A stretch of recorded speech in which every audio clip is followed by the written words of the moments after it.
What's up, Aquarius? So, we're going to start with a card description. This card is going to be from the Herbal Astrology Oracle deck by Adriana Ayales, and then after, we're going to do the actual reading itself, okay? And this particular card is Poppy with the subtext of Dream, okay?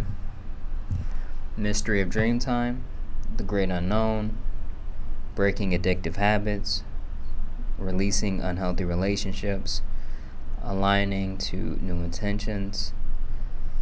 The earliest references to Poppy are found in the ancient land of Summer, located in what is now Iraq and Kuwait. Sumerians grew poppies all the way back in 3400 BCE and cultivated the plant for both its medicinal and recreational use as opium, calling it Holgil, or the joy plant. The euphoria-inducing plant quickly became a staple of cross-continent trading. It first gained influence in Assyria and ancient Egypt. Eventually, it was one of the most important and profitable products being transported on the famous Silk Road across much of Asia. Civilizations rose and fell, but poppy remained in many traditions. By the early 1800s, this unassuming flower had led to mass addiction and the Opium Wars. In 1806, morphine was isolated from the poppy and named for the Greek god of sleep, Morpheus, because of its sleep-inducing properties. He was hailed as a godsend, with its extraordinary ability to numb any pain, no matter how severe. Next came codeine, another powerful pain reliever. Pharmaceutical companies began to manufacture heroin from poppies. It was indeed a popular medicine for a long time before its addictive properties were brought to light. Now it's listed as one of the most harmful drugs in the world, even though to this day its raw material is used to manufacture dozens of pharmaceutical drugs. Poppy's piercing dual nature. This is the guidance portion. Poppy's piercing dual nature and history are closely representative to that of the Devil card in the tarot. The devil represents the darkness of material obsession, addiction, and pursuit of false ideals for the sake of vanity and personal gain. The constructs of this reality, Saturn, have enabled a contorted darkness that does not belong to the soul signature of this divine flower, Neptune. Look deeper through the lens of her beauty to find that she embodies the mystical, magical dream time of the place of unbound potential where we regenerate daily and commune with the divine. Be aware that excess abuse of mystical powers or substances can mean you'll likely end up lost in her dark labyrinth. Break the temptation and addiction to thought patterns and experiences that lead to escapism and empty intentions, and align to the light found within the mystical darkness found in the dream time.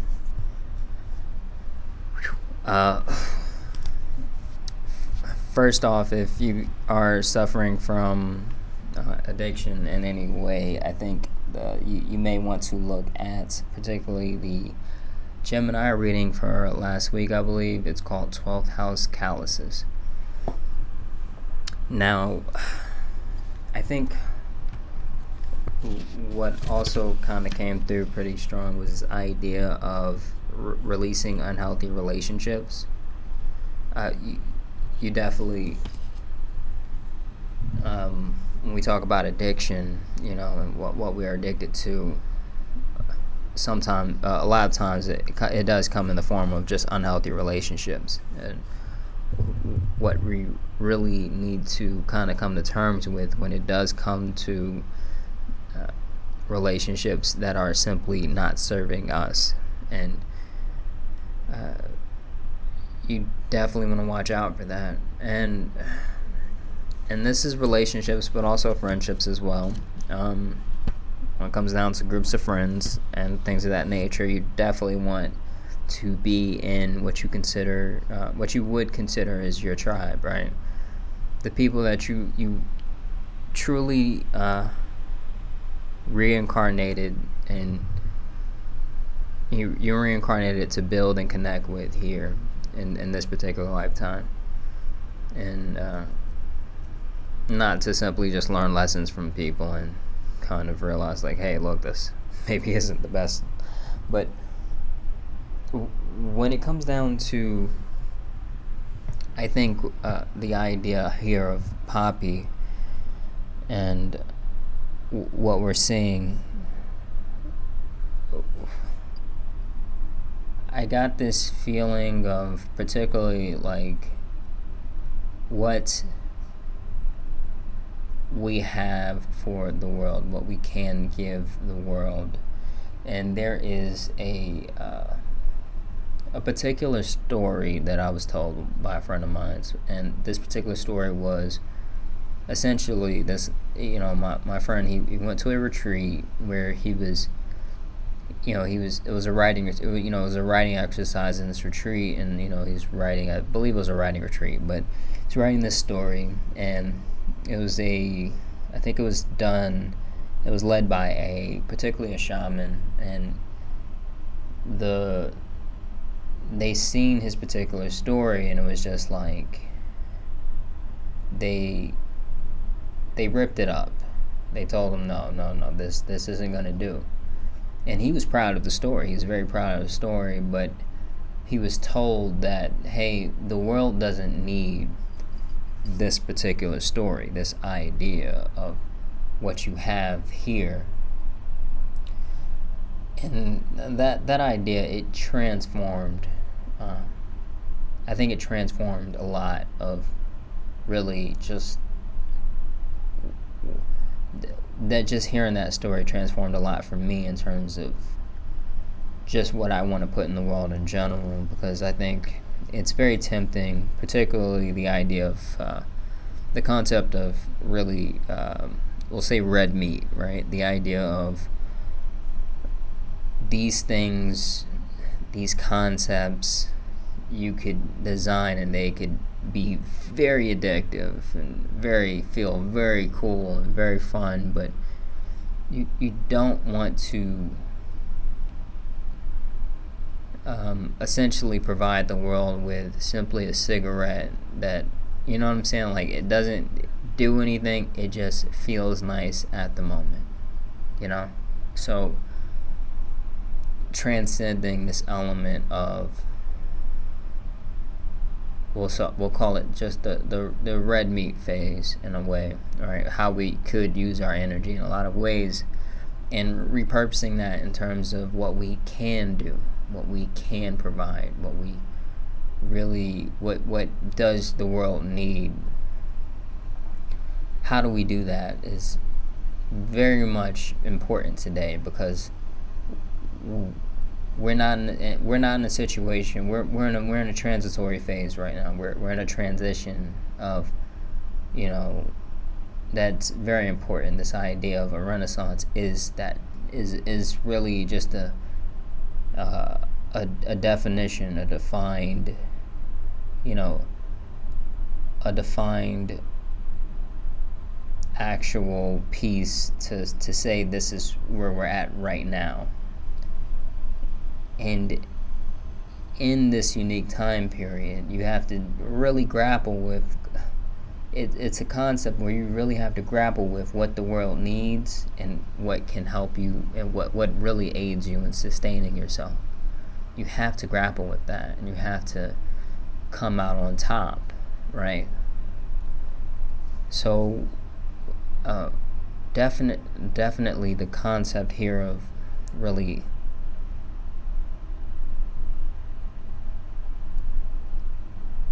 opium in general, or not opium, but poppy in general, it has this aspect of like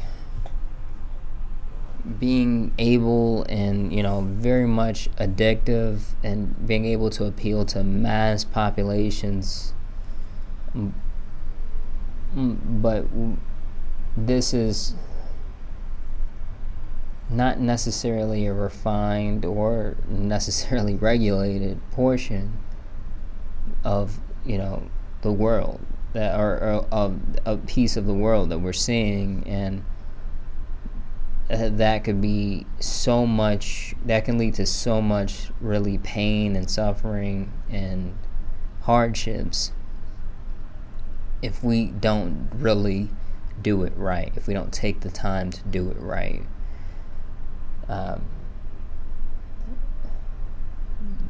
Like the concept of just this idea, for instance, like there's a journalist, or I want to say a journalist or investigator. I don't know what she calls herself, but her name is this journalist is called Whitney Webb, right?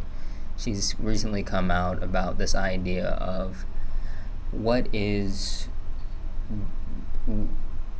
well, the history behind hip-hop in general is what we're talking about right now. It's in the framework of investigating P. Diddy or whatever, but whatever, the history behind hip-hop. And there is something very, very just natural about, particularly like people in, when it comes down to people in poverty making music in general, those things come about naturally, right? But when it comes out to this particular idea of what was happening,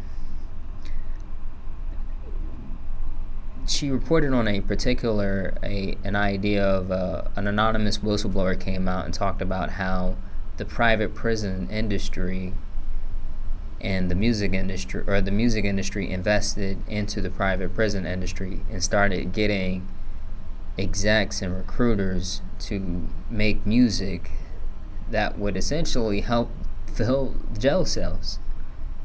Like it's crazy, but it's honestly what was, what we're looking at, right? Because before, I would say the 90s or whatever, you had the hip hop. Really, when it first came out, the idea was, hey, this is what we're saying these things, and we're educating like a lot of different people about a lot of different concepts. It was very Aquarian, actually, and there's a few reasons for that. I won't go into it, but the idea here of, being revolutionary, being able to kind of just, hey, these things are, happening, and what we're seeing a lot of different stuff, and it was very transformative. And before that, you got people like, Stevie Wonder and things like that. Like the way music came out, it was different. But after you had that particular filter put on, right, that combination of the music investing in the prison industry, you start to see what kind of a lot of a lot of people will talk about today in a lot of different ways, in terms of the actual concept of, hey, it's the culture, and this and it's that, or whatever, right? And that's the concept now and today. But we have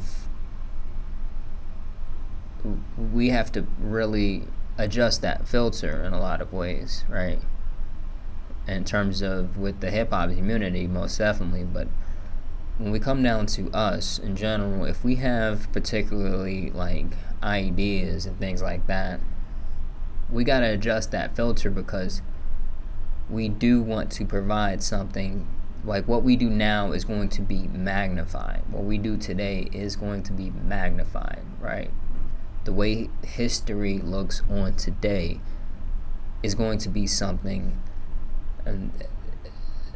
that really we don't really quite see the effects of quite yet, right? But